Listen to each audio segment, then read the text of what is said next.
undocumented students, and there are many other states that information that I'm going to share with you can also help you. We will not spend a lot of time.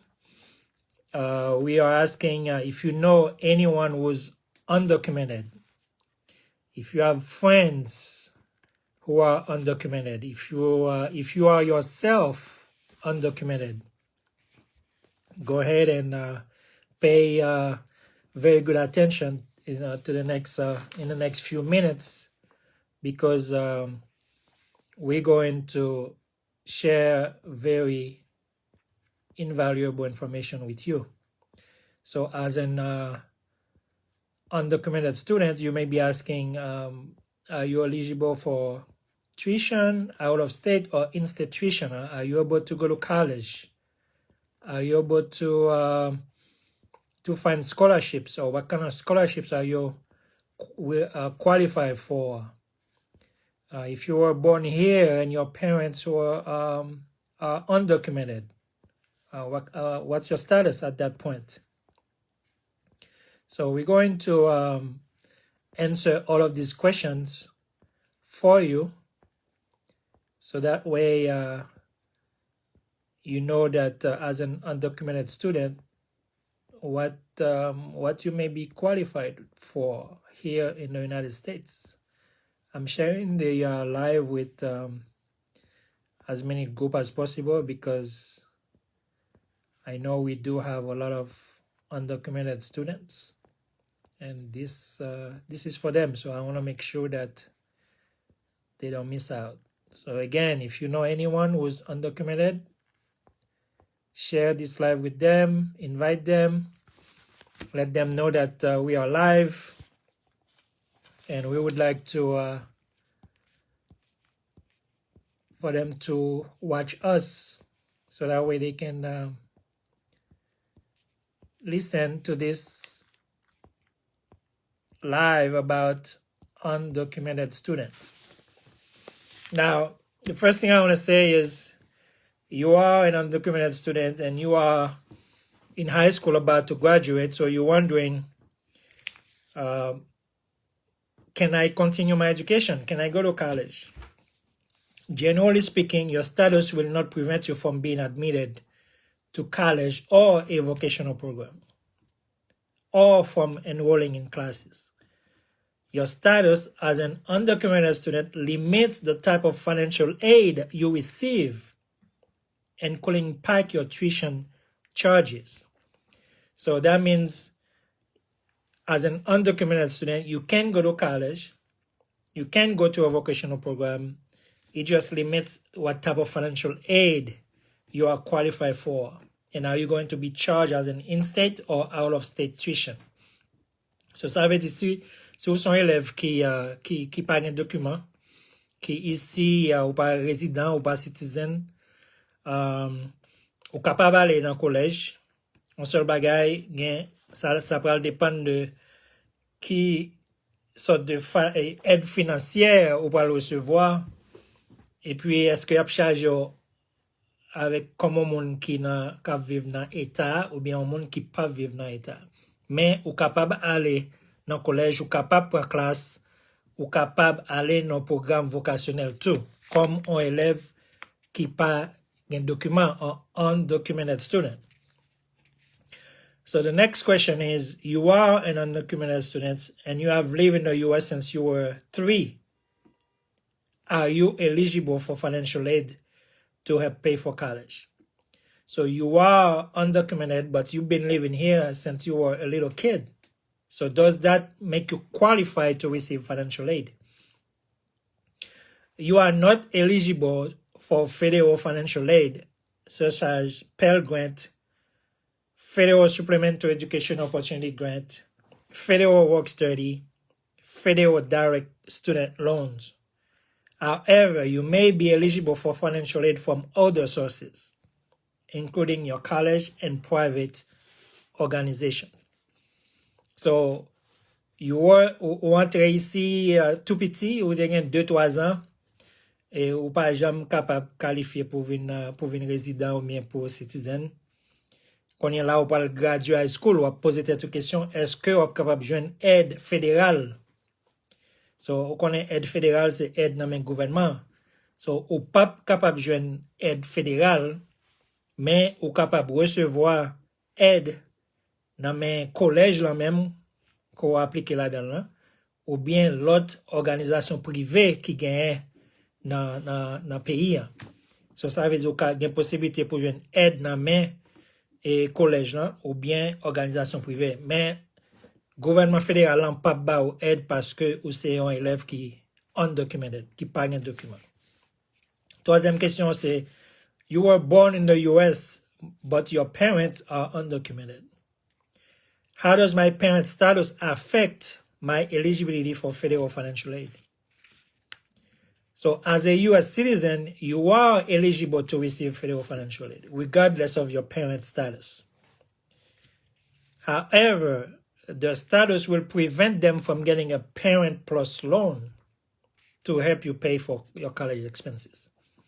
So, dès que vous faites dans un pays ou américain, ou pas haïtien, ou pas cubain, ou pas mexicain, ou pas rien, dès que vous faites ou c'est un américain, ça veut dire ou êtes capable de jouir de tout bénéfice en américain gagne. So, même les parents, pas de papier, parents, c'est monde qui undocumented. Mais ou même le fait que tu fait dans le pays, ou capable de jouir de tout bénéfice qu'un citizen capable de gagner, ou capable même de venir président pays en souverain. OK? Problème qui gagne seulement parents, parce que yo pas de document, yo pas capable d'appliquer pour prêt que parents yo qu'on a appliqué pour lui. Yo pas bail au loan, yo pas bail au prêt parce que yo pas de document. Mais ou même qui te fait dans le pays, ou qualifié pour toutes sortes de bénéfices payants. Bye. Quatrième question capable de gagner. I am an undocumented student, but I live in a state where since my family came to the US. I will graduate from high school soon. If I attend a public college in that state, am I eligible for institution? So it depends on the state, because many states have enacted legislation which allows undocumented students who meet certain qualifications to be charged institution. Okay? So those states are California, Colorado, Connecticut, Florida, Hawaii, Illinois, Kansas, Kentucky, Maryland, Minnesota, Nebraska, New Jersey, New Mexico, New York, Oklahoma, Oregon, Rhode Island, Texas, Utah, Virginia, Washington, and the District of Columbia. So all of those states have enacted legislation that allows you to pay institution as long as you've been living in that state. So, ou habiter dans state là, ou poser cette question, est-ce que l'on dans collège ou payer tant que monde qui habite dans state là, ou bien ou payer tant que monde qui out of state, monde qui pas habite dans state là, dans état.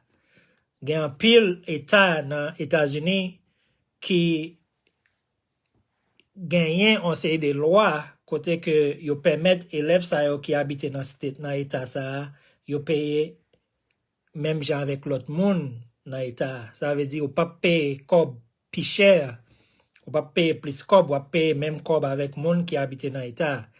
Et ou même qui habite Florida, ou même qui habite Colorado, Connecticut, if you habite Minnesota, New York, Rhode Island, Texas, Virginia, Washington, tout état ça yo gen une loi qui permet de payer tant que monde qui habite dans état, que c'est un bon bénéfice parce que ça veut dire pas payer un pile cob pour aller au collège. Now, if you live in a state which allows undocumented students to pay institution, do I have to do anything to be eligible to receive this benefit? So, what do you need to do in order for you to receive this benefit? So, as long as you attend a high school for 2 to 4 years, you have a high school diploma or a GED in that state, you enroll in a public post-secondary institution in that state, for example, a two-year college or a university, and you file an affidavit stating intent to legalize your status and become a permanent resident. So habiter dans state qui permet pour payer tant que monde qui habite dans state là, dans état, qui ça pour faire pour recevoir bénéfice ça. So depuis qu'on gagne 2 ans, 2 à 4 ans dans high school, ou graduate high school là, ou bien ou gagne un GED, OK? Depuis que ou appliqué dans un collège pour aller dans collège après high school, depuis vous faites ça, et puis vous rempli papier qui permet de venir légal dans le pays, pour venir permanent résidence. Depuis vous faites ça, vous êtes capable qualifié pour payer tuition tant que monde qui habite dans ce state là. Ça veut dire vous payer prix local ou pas payer prix monde qui sorti dans l'autre pays. So if you do that, that's what you need to do in order to benefit from paying in-state tuition. Graduate from high school, you spend 2 to 4 years, 2 to 4 years. So if you come here and you only spend 1 year, you disqualify. So 2 to 4 years in high school and get a high school diploma or a GED, enroll in a post-secondary institution, and then you file an affidavit saying that you intend to become a permanent resident. So if you meet all those criteria, then you will benefit from in-state tuition. As an undocumented student, what type of financial aid is available from the college I plan to attend? What type of financial aid is available? So the financial aid varies among institutions. So not every institution gives the same type of financial aid. So financial aid could include institutional scholarships, grants, loans, work programs. Institutional scholarships often come with a merit component. So that means you need to be a good student to receive those institutional scholarships. So if you are un élève qui n'a pas de document, on va poser toute question, qui sorte de aide financière ou capable de recevoir dans le collège qu'on a appliqué pour lui. So tout collège n'a pas la même aide financière. OK? So aide qu'on capable de joindre c'est scholarship dans mes institutions. Mais scholarship ça va venir avec un mérite. Ça veut dire ou doit mériter, ou doit gagner un bon point. GPA ou supposé haut et puis test score supposé haut pour capable de joindre scholarship ça. Ou capable de joindre grant dans collège là même. Ou capable de joindre prêt tout. Et vous capable de programme travail, un programme côté que vous travaillez dans l'école là, et puis vous payez pour ça. So, tout ça fait partie de type de aide financière qu'on est capable de recevoir si que vous sont élèves qui n'ont pas un document. As an undocumented student, I know I'm not eligible for financial aid from the federal government. Where can I look to find private scholarships? So, where can you go? For example, you can go to fastweb.com. Okay, fastweb.com is a website where you can find thousands of scholarships to apply for. All right. If you are a Hispanic person, finder-hsf.net. That's also a site for students to go look for private scholarships. There's another site that's kind of long. I will type it later after the live, so that way you can see all of these sites where you can go look for private scholarships. So, ou pas qu'à recevoir aide dans men gouvernement, men gen organisation privée qui capable de scholarship, ou pas qualifié pour un scholarship dans men institution, men gen l'autre compagnie qui capable de scholarship. So, you know website que tu capable aller pour appliquer pour un scholarship privé ça un scholarship dans mes organisations privées ça c'est fastweb.com. So fastweb.com c'est une website que tu capable aller you gain thousands you gain pile scholarship ou capable appliquer pour yo pour capable de joindre pour payer l'école. Après live là, m'a metté plusieurs autres sites en bas live là, côté qu'on capable aller pour capable appliquer pour scholarship ça. Il m'a donné un petit temps, il m'a donné un petit travail. C'est pour gagner patience pour capable aller dans site ça, faire recherche là, pour capable joindre scholarship pour aider à payer l'école. So, can I use my scholarship money to pay expenses other than tuition? So, what else can I use my scholarship money for? Scholarships can be used to pay most educational expenses, tuition and fees, room and board, books and supplies, the expenses, right, including transportation. So that means if you need a car and you have a scholarship, after you pay for your tuition and fees, after you pay for all of these educational expenses, room and board, you can buy a car with extra funds that you have left for you because that's part of transportation. You need to be transported. So, ou gen un scholarship, est-ce que c'est celle tuition ou capable payer avec scholarship là? Non. Ou capable payer, l'on fin payer toutes dépenses l'école yo, ou capable payer l'autre dépenses avec les scopes qui étaient dans scholarship là. Par exemple, ou besoin louer un appartement, ou besoin acheter une machine, ou besoin louer une machine, ou besoin faire ça, vous voulez faire avec comme blanc capable, parce que scholarship là permet de faire ça yo avec les scopes qui étaient l'on fin payer l'école. If I discuss my undocumented status with a counselor in the financial aid office at my school, is he or she required to report me to the U.S. Immigration and Customs Enforcement, known as ICE, or U.S. Citizenship and Immigration Services, USCIS? So no, financial aid counselors are not required to report undocumented students to ICE or USCIS. However, under FERPA, a school or school district may disclose information from your education records without your consent. Okay? So, lorsque vous allez dans l'office l'école là, pour aller remplir l'application, ou pas un papier, est-ce qu'il y a pour reporter by ICE, puis dit ICE, gomoun là qui a un papier, vient arrêter, il vient prendre. Non, il n'y a pas faire ça. Il n'y a pas de droit faire ça. OK? C'est à dire pas besoin de peur pour aller dans l'office pour capable l'appliquer pour aller à l'école. Yo pas gen droit, yo pas required, yo pas obligé faire ça. Ouais, mais yo gen droit ba information sur vous sans qu'on pas connaît, yo pas besoin demander permission pour ba information sur vous. Si par exemple gon recherche qu'a fait et y a cherché un monde qui semble avoir ou bien yo dit te commettre un crime, si y a fait une investigation par exemple, yo besoin d'information. L'école a ba information ça de ou sans qu'on pas connaît. Ouais, mais conseiller qui dans l'école là, l'on parle avec pour l'appliquer pour classe par exemple, puis capable bon aide financière yo, li pas obligé les ICE pour dire li gagne un élève qui pas un document pour ICE venir chercher, li pas gagne obligation faire ça. So you've been approved for deferred action. Am I able to complete the free application FAFSA for financial aid? You've been approved for deferred action. Am I able to complete the FAFSA? As a non-citizen, you are unable to complete for financial aid unless you have a social security number.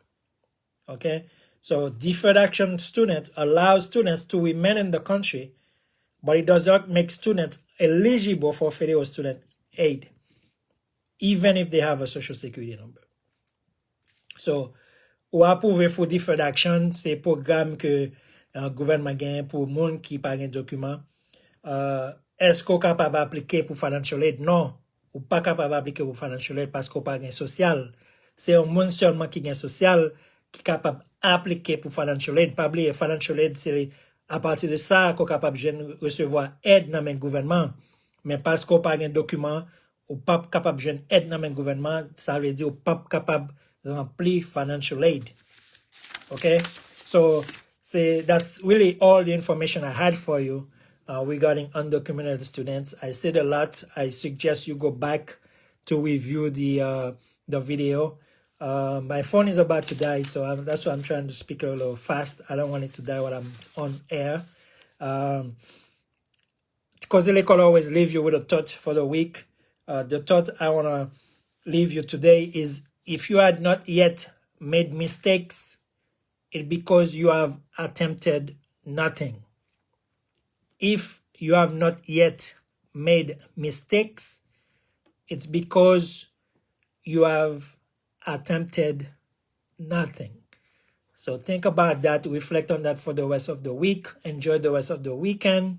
I will see you again on the 17th for another live with Cause de l'École. I wish everyone happy holidays. The holidays are coming. Everybody is in the celebration mood. Be safe. Take care of yourself. I will see you next Saturday. Good night.